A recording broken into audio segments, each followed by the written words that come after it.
Hello everyone. Here we are going to see the proof of theorem 8.10, which is also known as converse of midpoint theorem, because this is the converse statement of the midpoint theorem we have discussed in the last video. Here this theorem states that the line drawn through the midpoint of one side of a triangle which is parallel to the another side bisect the third side. That means here one triangle is given ABC where E is the midpoint of AB.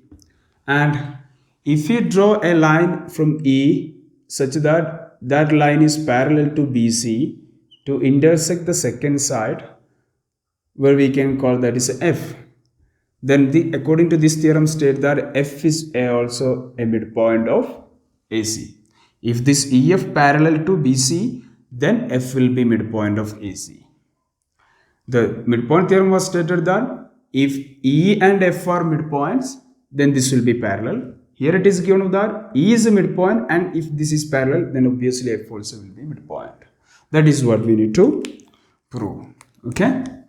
So to prove F is a midpoint of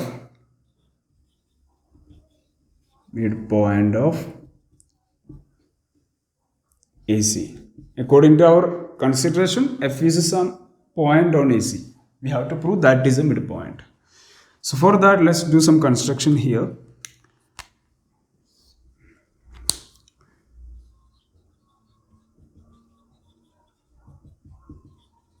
Construction that draw a line parallel to AB through C.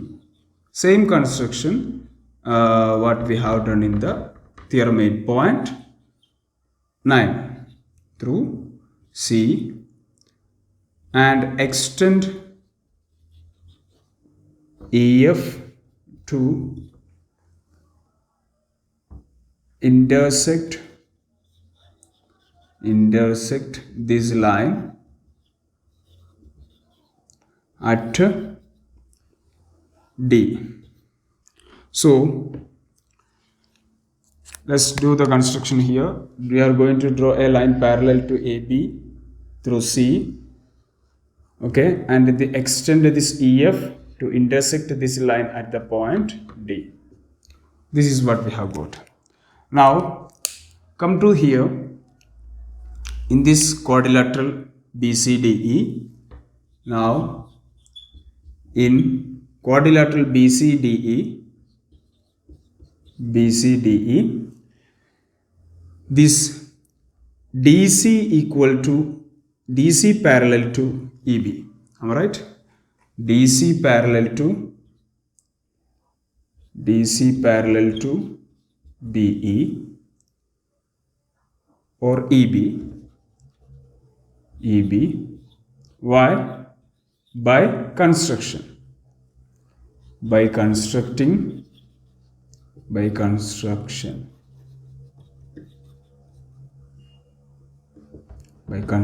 of DC parallel to AB.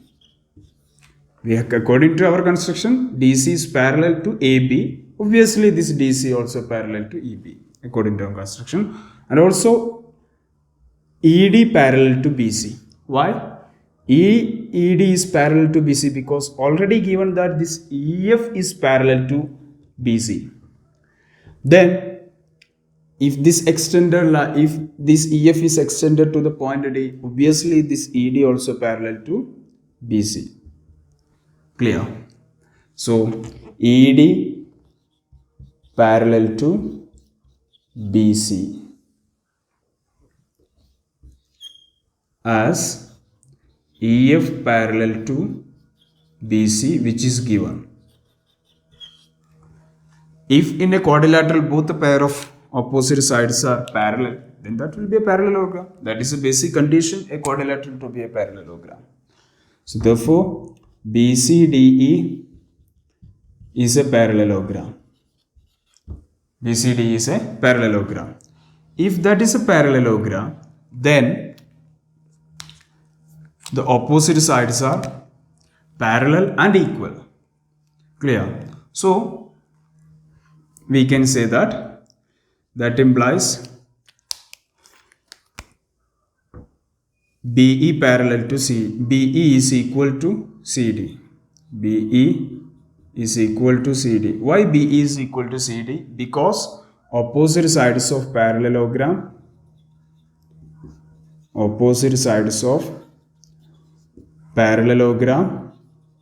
equal.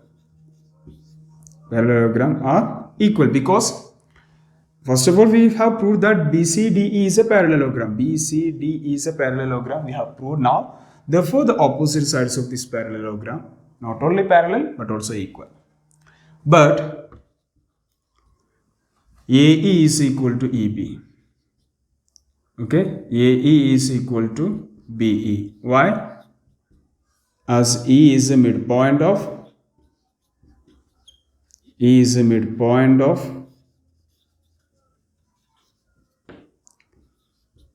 AB.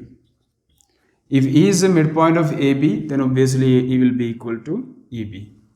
So BE is equal to CD, but that BE is equal to AE. Therefore, AE will be equal to CD.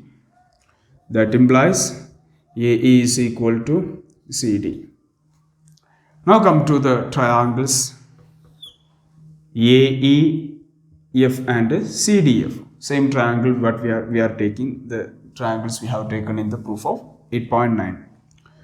Now in triangle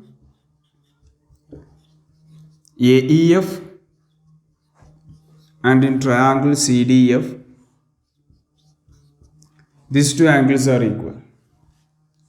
Angle EAF is equal to angle FCD, as AB parallel to DC by construction.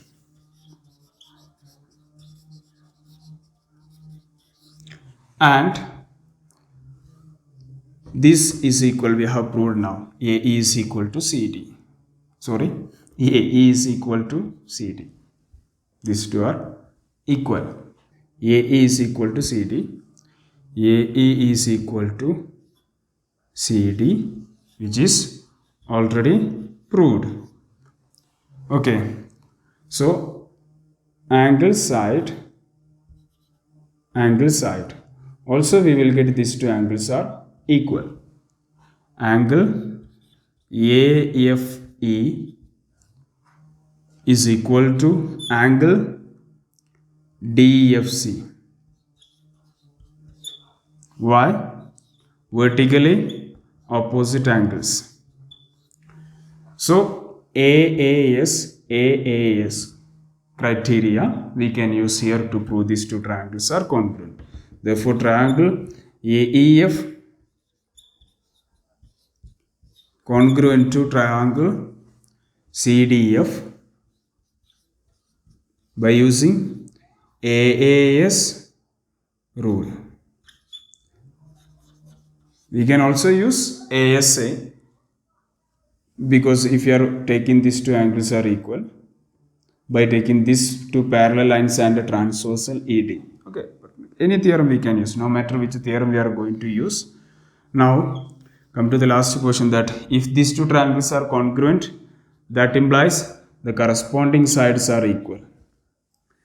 AF is equal to FC, which are by using CPCT, because these two will be the corresponding sides.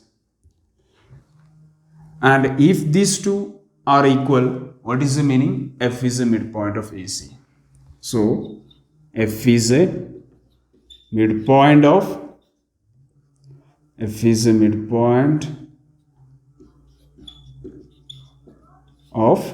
AC.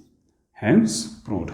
So this is the proof of theorem 8.10, which is known as the converse of midpoint theorem. So both these theorems are very, very important. So just to go through it.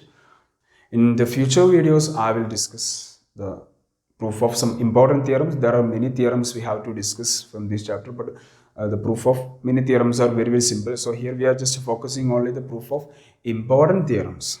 Okay, that means somewhat it is little difficult to prove, or subjective proofs only we are focusing here. So thank you for watching.